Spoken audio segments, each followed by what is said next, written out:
Today, we're focused on the future of the U.S. men's national team and what that could potentially look like. So we gave you guys some homework. We tasked you all with putting together a best 11 from the player pool that we have for the U.S. right now, and then you could put them in any formation that you wanted, and then you're going to select a coaching candidate that best fits the team that you've put together. Understood? And this was for 2026. Yes. Whatever you want. We've gone back and forth on that. Yeah, 2026. 2026. That's what we're going with. So Tony, you're going to kick us off. Yeah. Today. So we thank Jen, our producer, for sleepless nights, because you got to think about this roster here. But here's where I went. I went Gaga Slonina. I'm hoping has a good. You know what? I like that shout. Yeah, who I'm hoping has a good Olympics and becomes the guy in 2026 in goal. I struggled with the center backs. Chris Richards obviously is the mainstay for me in here. I went between Miles Robinson and Mark McKenzie, and I ultimately settled on Miles Robinson. No questions at the left back or the right back position at the moment. Tyler Adams in this 4-2-3-1 against Johnny Cardoso, and with Johnny Cardoso next to him, and I think his stock is rising by the minute.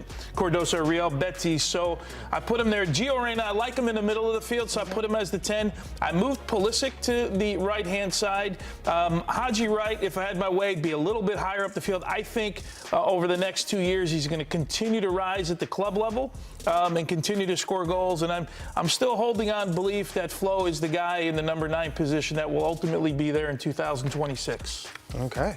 I like it. Charlie, do you have any reaction to the Tone's best 11? No, I'm intrigued by it. Oh, my manager. Yeah. My manager. Yeah, your manager. Yeah, who's your manager? I'm sticking with Jurgen Klopp. I'm still going after Jurgen Klopp. So Okay. that's. Yeah. No McKennie, right? Team No yours. McKennie. No McKennie, no Weah. Musa, No no Weah. Timothy Weah in the starting 11. How come? I just think ultimately these guys will be a better fit. Again, Haji Wright for me is the one that I think if his level rises over the next 2 years like it has over the last 18 months, we could be onto something that I think we're not really looking at all that. I know he's played, I know he's been part of it in World Cup and all that, but I still don't think we've given him, as much shine maybe because he doesn't play in the top league in England, and I just think there's an upside to him. Okay. All right, let's go with mine. Let's do it. Let's do it. Charlie. He's ready. So I went with Patrick Schulte, just because in terms of consistency right now at the highest level, I think Patrick Schulte has probably been our best performing keeper right now across the board. In the center back, again, we don't have much depth, but Chris Richards and I went with Mark McKenzie, who's steadily started to progress in Belgium, being a consistent starter. I know there's a lot of people that say we should play a 3-man back line. We don't have 3 center backs, so we can't play a 3-man back line.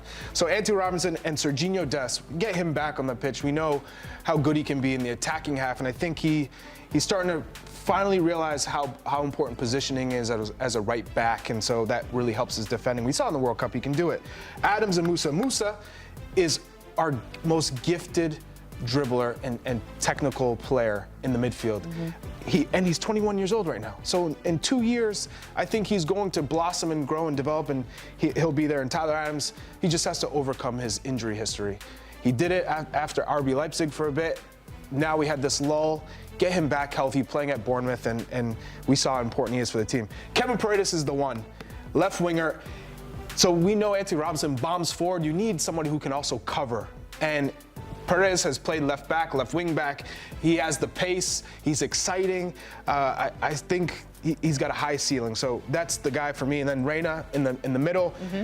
Balogun up top, Pulisic on the right, where he played for Milan and had the best season for any, I think, Milan player this season. So with that 4-3-3, I'm going Xavi, and that's his preferred system, and he's available, and I think you could convince Xavi to come in for a year and a half, 18-month, 2-year project to come in. Obviously, he knows a thing or two about youth as well, so kind of help our youth system win, compete and try and win some trophies. And I think this would be, for me, a possible look at 2026, and this is 2 years. Anything can happen. But Cardoso is on the map. Weah, has got to figure things out. Is he a right back? Is he a right wing back? But playing consistently. McKennie and Turner. Those are, the other I like the four. Paredes shout. That's a good shout. No McKennie again in the midfield? Yeah, I mean, McKennie. I love him. If you're talking about someone who, obviously he underperformed in Copa America. I wouldn't say he was bad, but he wasn't at even his level. So what is his preferred position? Because if you're looking at Tyler Adams and Yunus Musa, I think both are a little bit more gifted at building out of the back, at getting the ball at their feet, at having a more influence in possession. Of course, Weston is a beast in the air in terms of aerial duels. But if you want to keep the ball on the pitch and move it around, I think those two give you a little bit more in that type of style. All right, A lot Marco. of midfield talent. Marco, you're up. Yeah, let's do this. So, as I said, I'm big focus on the midfield. I think that there's a lot of players that could have gotten into this team. Even Tanner Tessman's got to move to Inter coming up. Cardoso, you guys mentioned rightly. I went with Slonina in the back. Let's start with this in goal because Tony Meola has convinced me that this is the next coming of Gigi Buffon. He's put his stamp on him. Did you guys have the same backline? We almost. You have McKenzie, right? I had McKenzie. yeah. No, you and I, You and we Tony. just Oh, switched to you and center Tony. backs. Yeah. Yeah, we just reversed the center Yep. backs. Same thing, same idea with the back three. I don't think it fits. I think the full backs are a lock. The midfield is where we have bigger disagreements. I believe in Musa. I think Musa's a brilliant player. I think that even at the Milan side, every time that he came into a match, he showed so much, and he's still extremely young. So by the time 2026 comes around, I think he's going to have a lot of room. McKennie's a player that I believe in, and he could swap with Musa. The way that he was able to break lines and have more playing time, I think will be absolutely key. And I know I haven't changed the front three a lot from this Copa America, with Weah as still a player that I trust. You need a guy that could play on the wings. You need a guy that could No open Gio up Reyna wide. for you.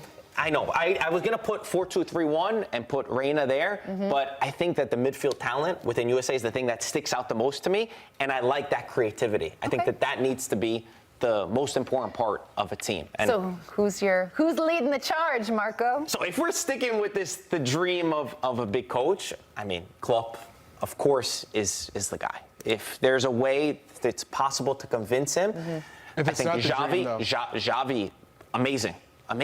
You said he speaks English as well. Could be a very intriguing project for him to take over. I don't think that this team needs a real tactician. I think that this team needs a little bit of authority. I don't think that the talent is missing, but everybody needs to be in place. It doesn't need to be whoever's been starting before starts again. They just need somebody who gives that authority. That's where my mind is at. So your midfield, it would be great if that was the midfield, because we'd be going through 2 World Cups with the exact same midfield, which means we would have grown from 22 to 26. You would hope. Right? And that's kind of the hope, right? Because it was a young midfield in 22, and we hope that now I just don't know that all of those guys will progress at the same level, but it would be great if it happened. Would that be the dream scenario, or would you want a show of progress from other players, young players, to break into a team like that? You know what I'm saying? Because you also, to have the same 11 from back-to-back World Cups, it may also, if you look at it on the flip side, it's who else have you developed?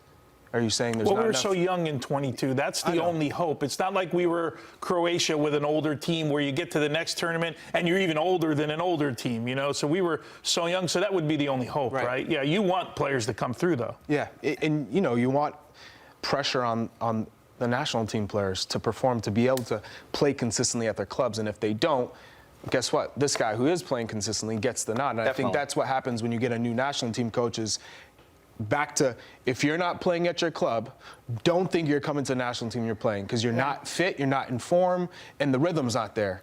And that was kind of the makeup of all of our national teams in the past is no matter where you are, you better be playing.